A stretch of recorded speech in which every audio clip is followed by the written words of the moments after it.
All right, ladies and gentlemen, welcome to Los Angeles Airport's, if you will, cargo ramp. What I want to detail, or what I want to show off today, is the iFly 747 version 2. This is in FSX, and what I wanted to do was I just wanted to kind of give a quick video look around on this particular paint job. At this particular point, I finished 2 of the 3 engine configurations.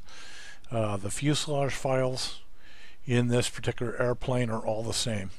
In other words, for each of the 3 possible PowerPoint combinations that you can get with it, the fuselage files or the texture files used on the fuselage are all the same.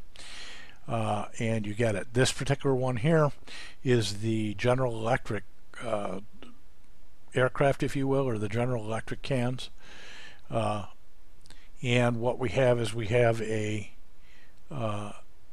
airplane, if you will, that has all of the GE engines on it.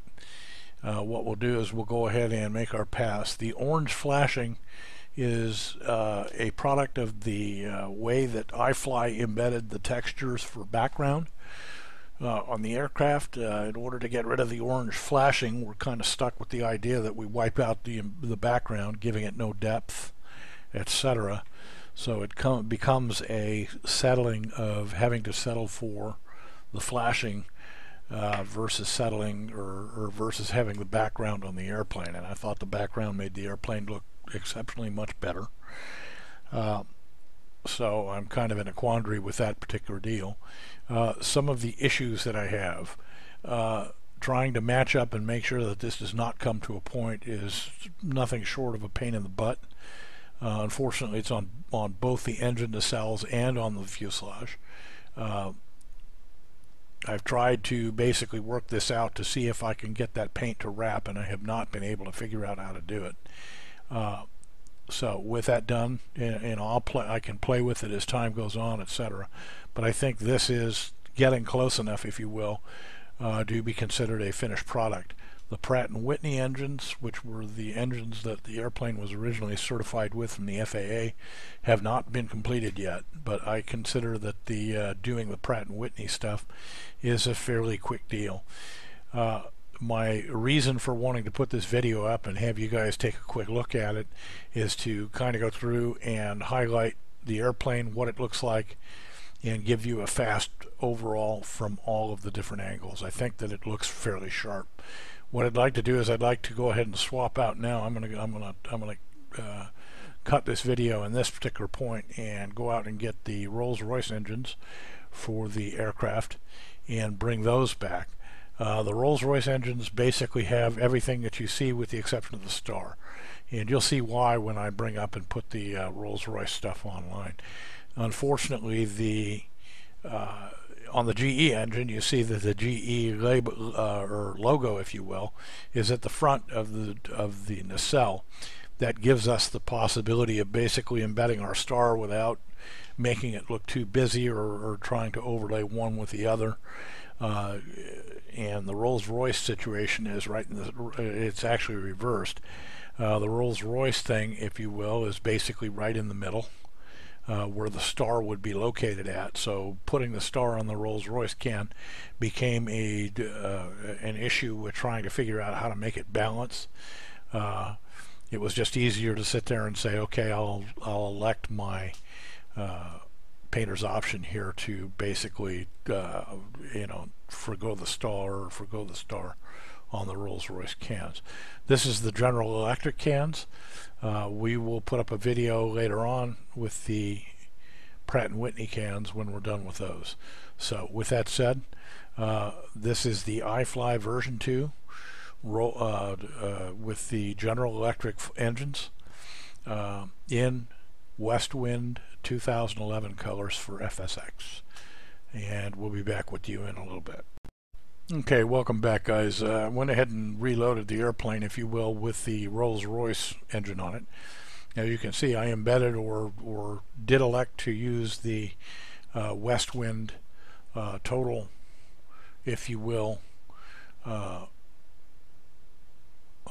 engine swoosh or paint scheme for 2011 with the particular deal. But our problem stems from the fact that Rolls-Royce placed their emblem right in the middle of the nacelle. And when you start playing with that and trying to figure out how to work the star around it, you get the problem, or you run into the problem very quickly of how to make that look. Also, too, putting the star on the inside of the nacelle, that's a real tough thing to do. If you back it up a little bit, you can see that you could do it, and that's one area that I would like to sit there and say yes or no. You could probably embed it on the inside of the nacelle, but I don't think that would look, or that would go to making the airplane look as sharp or any sharper. So basically what I did is, with the Rolls-Royce engine, I elected to exercise the painter's option to leave the star off. Basically the rest of the airplane, winglets and everything like that, tail, all of the stuff is left wide open. So kind of get the idea where we're at, and we are in a position whereby we have it set or embedded pretty well. Rolls-Royce cans, okay. I think that it looks really sharp from from just about any angle. We've got it worked out fairly well. So please let me know, comments, PM, or whatever. I'm going to go ahead and embed this after I make the video later on, and I get that edited out so that you can basically see it. Send me questions, concerns, whatever, and let me know what you think. And my hope is that we can basically sit there and include this. We don't have a 400 flat selection for any aircraft. The iFly stuff is basically available, and this is a 400. It's not an ER, but it would be nice to be able to sit there and work. The idea is that the airplane is pretty much close to the 400 ER, but this is just the 400, no ER. So something for addition, or as a candidate for an addition to the WestWind, if you will, hangar. This is the iFly 747-400 version 2 from iFly, and yeah, so give me some feedback as to what you think, and we'll go ahead and post some pictures up too, and we'll talk at you guys later.